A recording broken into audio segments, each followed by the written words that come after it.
Hello नमस्कार दोस्तों, कैसे हैं आप सब। उम्मीद है आप लोग अच्छे होंगे, स्वस्थ होंगे।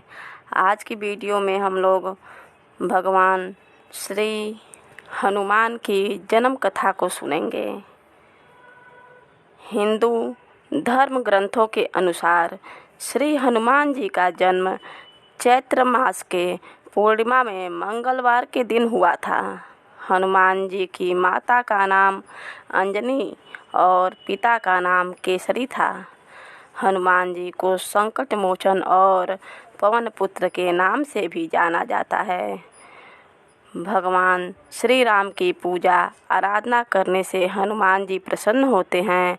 वह भगवान श्री राम के भक्तों को हर पीड़ा से दूर करते हैं। ऐसी मान्यता है कि जिस घर में भगवान श्री हनुमान की पूजा आराधना रोज होती है, उस घर में कोई भी नकारात्मक शक्तियों का वास नहीं होता है।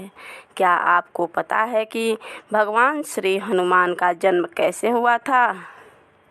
नहीं तो चलिए सुनते हैं।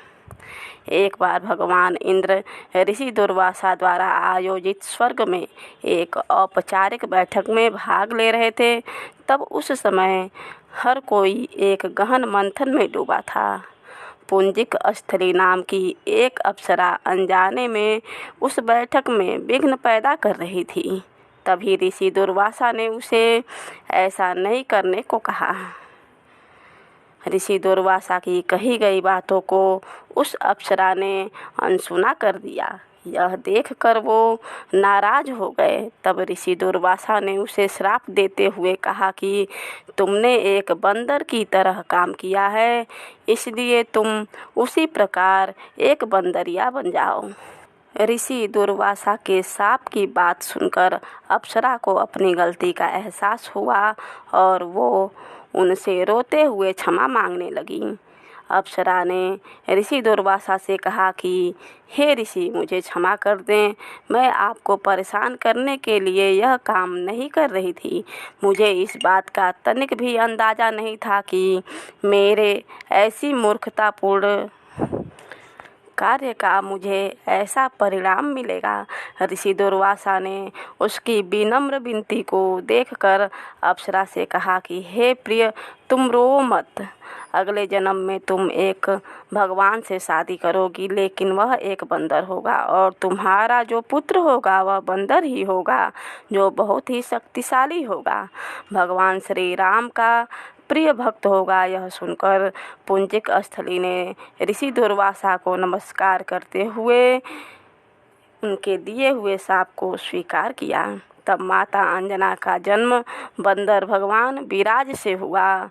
जब माता अंजना विवाह योग्य हो गई, तब उनकी शादी बंदर भगवान केसरी से हुई। इसके बाद माता अंजना अपने पति के साथ सुखी वैवाहिक जीवन व्यतीत करने लगीं। अंजना और केसरी एक शांतिपूर्ण जीवन जी रहे थे। एक दिन शंखबल नामक जंगली हाथी ने अपना नियंत्रण खो दिया और हंगामा खड़ा कर दिया। कई लोगों की इस हंगामे में जान चली गई। कितने ऋषि इस वजह से अपना अनुष्ठान पूरा नहीं कर सके। भगवान केसरी श्री शंखबल से बेहद प्रेम करते थे। भगवान केसरी ने अपने प्रिय हाथी को जब मार डाला तो वह बहुत शोक में डूब गए। यह देखकर संतों ने उन्हें यह वरदान दिया कि तुम्हारे घर एक बच्चा जन्म लेगा जो बहुत ही शक्तिशाली और हवा की शक्ति और गति के बराबर रहेगा। तब इस प्रकार भगवान केसरी के घर में माता अंजना ने भगवान श्री हनुमान को जन्म दिया। यही उनके जन्म की कहानी है। इसीलिए उन्हें अंजनी पुत्र और पवन पुत्र कहा जाता है। बोलो बजरंगबली की जय, बोलो श्री राम की जय।